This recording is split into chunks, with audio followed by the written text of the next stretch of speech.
தமிழ்நாட்டுல எல்லாமே சேஞ்ச் ஆயிடுச்சு. உங்க நகையையும் சேஞ்ச் பண்ணுங்க. உங்க பழைய நகைக்கு கிராமுக்கு 150 ரூபாய் கூடுதலா வாங்கி புது நகை எடுத்துக்கோங்க. அதே கம்மி சேதாரம் தான் உங்க லலிதால மட்டும்தான். ஆச்சி மசாலா. எந்த சமையலும் ருசி தேடும் ரகசியம் 20 ரூபாய்.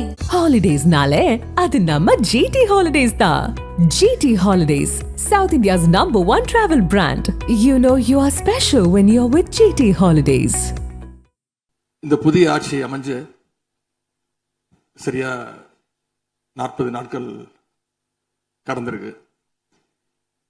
ஆளுநர் உரையின் போது நானும் எங்களுடைய சட்டமன்ற உறுப்பினர்களும் இந்த 40 நாட்கள்ல இந்த அரசு என்னென்ன பணிகள் செஞ்சிருக்கு, ஏதாவது திட்டங்கள் கொண்டு வந்திருக்காங்களா, ஏதாவது சாதனைகள் செஞ்சிருக்காங்களான்னு ஆவலோடு காத்துக்கிட்டு இருந்தோம்.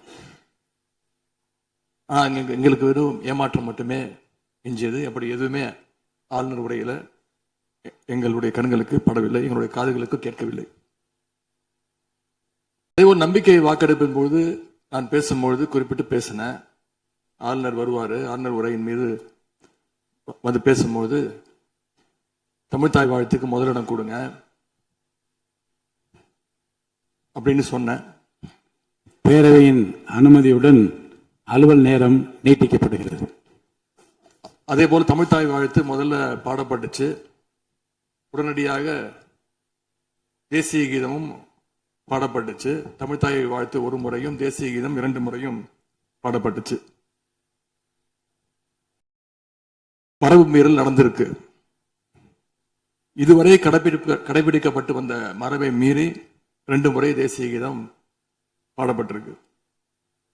இதே கோரிக்கையை இதற்கு முன்பு இருந்த ஆளுநர் எங்களுடைய ஆட்சி காலத்திலையும் வச்சிருந்தார்.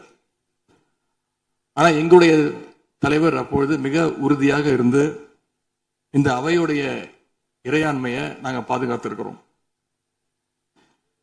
பதவியேற்பு தான் ஆளுநர் மாளிகையில் நடந்துச்சு. அங்க அவர் கேட்டுக்கொண்டபடி தேசிய கீதம் வந்தே மாதரம் எல்லாம் பாடினாங்க. ஆனா இப்போ ஆளுநர் உரை மக்களால் தேர்ந்தெடுக்கப்பட்ட பிரதிநிதிகள், சட்டமன்ற உறுப்பினர்கள் நாம பணி செய்கின்ற இந்த சட்டமன்றத்துல தான் வாசிக்கப்பட்டிருக்கு. இது நம்மளோட டெரிட்டரி. இந்த நம்மளுடைய டெரிட்டரிய ஏன் ஆளுநர்கிட்ட கொடுக்கிற அளவுக்கு இங்க என்ன காம்ப்ரமைஸ் நடந்துச்சு அப்படின்னு மக்கள் கேட்க ஆரம்பிச்சிருக்காங்க. மாண்பு உறுப்பினர்,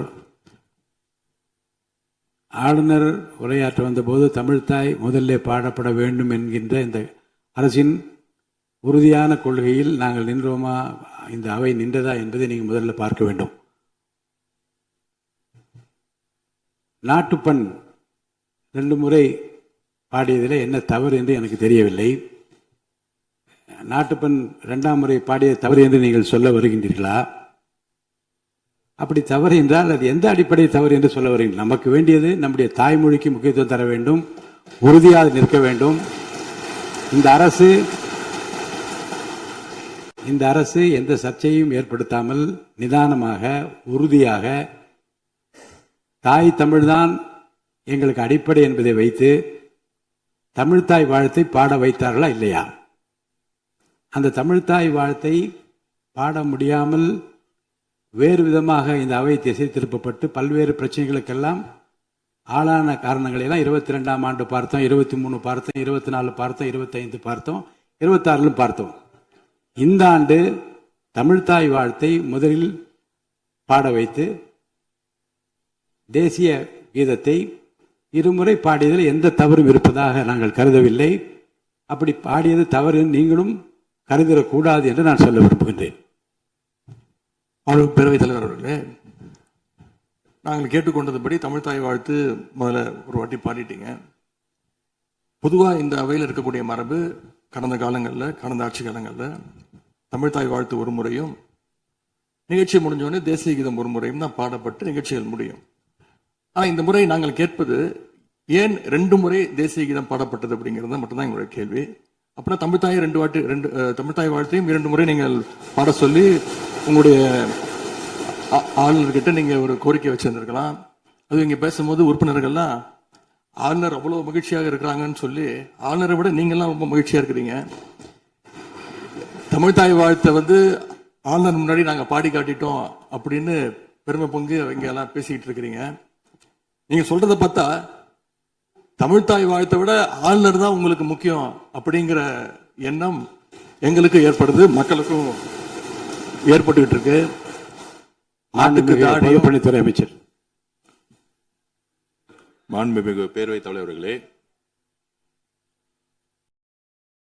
தமிழ்தாய் வாழ்த்து எங்களுடைய முதல்வருக்கு உயிருக்கு எந்த அளவிற்கு முக்கியமோ அதே அந்த அளவுக்கு நாங்கள் முக்கியத்துவத்தை தருவோம். மாண்புமிகு எதிர்க்கட்சி தலைவர் அவர்கள் நாங்களும் பேச விட மாட்டோம். நீங்க ஒத்துழைப்பு கொடுக்கலன்னா நாங்களும் பேச விட மாட்டோம். அமைச்சர், தமிழக அரசுடைய ஸ்டாண்ட நாங்க பேசுறோம். எங்களுக்கும் குரல் கொடுக்க தெரியும். இந்த அவை மாண்பை நாங்களும் பாதுகாக்கிறோம். மாண்புமிகு எதிர்க்கட்சி சொல்லக்கூடிய நோக்கம் தமிழக மக்களுக்கு தவறுதலா சொல்லக்கூடாதுங்கிற பதிவை நாங்கள் செய்கிறோம். எங்களுடைய முதலமைச்சருடைய எண்ணம் என்ன, தமிழக மக்களுடைய எண்ணமோ அதுதான் எங்களுடைய முதலமைச்சருடைய எண்ணம். கடந்த 3-4 வருடங்களாக தமிழ்தாய் வாழ்த்து இங்க பாடப்படல. ஆளுநரை எதிர்த்தீர்கள், வெளிநடப்பு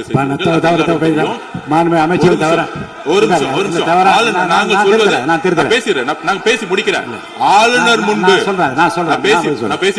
ஆளுநர் முன்பு மாண்புமிகு அமைச்சர்கள் ஒண்ணு தமிழ்தாய் வாழ்த்து பாடப்பட்டது. இல்ல நான் சொன்னது, நான் கருத்து என்னன்னா ஆளுநர் முன்பு பாடப்பட்டது கிடையாது. அதுதான் நான் சொல்ல வரேன். நான் பேசிடுறேன். ஆளுநர் புறக்கணித்தார், அதற்கு பின்பு பாடப்பட்டது. ஒரு நிமிஷம் நான் பதிவு பண்ணி ஒரே நிமிஷம் நான் பதிவு பண்ணிடுறேன். நான் எங்களுடைய பதிவை நாங்க பதிவு பண்ணிடுறோம். அதுல சொன்ன வார்த்தைகள் எங்களுக்கு கஷ்டமா இருந்துச்சு. காம்ப்ரமைஸ்ங்கிற வார்த்தை எங்களுக்கு கடினமா இருந்துச்சு. நாங்க திருப்பியும் நாங்க பதிவு பண்ணிக்கிறோம். எந்த விதமான காம்ப்ரமைஸும் கிடையாது. தமிழ்தாய் வாழ்த்தை முதலில் பாடப்பட்டது எங்களுடைய முதலமைச்சருடைய வெற்றி, தமிழக மக்களுடைய வெற்றிங்கிறத நாங்க பதிவு பண்ணி எந்த காம்ப்ரமைஸும் இங்க நடக்கல. அதை நாங்க பதிவு பண்றோம். உறுப்பினர் பேரவைத் தலைவர்களே, நாங்க மீண்டும் அதான் கேட்கிறோம். தமிழ்தாய் வாழ்த்து ஒரு முறை பாடிட்டீங்க, அதுக்கு வாழ்த்துக்கள். ஏன் தேசிய கீதம் 2 முறை பாடப்பட்டுச்சு? அப்ப ஆளுநர்கிட்ட நீங்க கோரிக்கை வச்சிருக்காங்கல்ல, நீங்க தேசிய கீதம் 2 முறை பாட பண்ணணும்னா நாங்க தமிழ்தாய் வாழ்த்து 2 முறை இல்ல 3 முறை நாங்க போடுவோம்னு சொல்லி அதை நீங்க செஞ்சு காட்டிருக்கணும். அதுதான் நான் கேட்கிறேன். உங்களுக்கு இப்ப ஆளுநர் முக்கியமா, தமிழ்தாய் வாழ்த்து முக்கியமா அப்படிங்கறத நான் இந்த அரசுகிட்ட நான் கேட்க விரும்புறேன். ஆட்டுக்கு தாடியும் நாட்டுக்கு ஆளுநரும் தேவையில்லைன்னு சொன்னவர் பேரறிஞர் அண்ணா அவர்கள். அவரை உங்க கொள்கை தலைவர் லிஸ்ட்ல அட்டாச்சும் பண்ணிருக்கிறீங்க.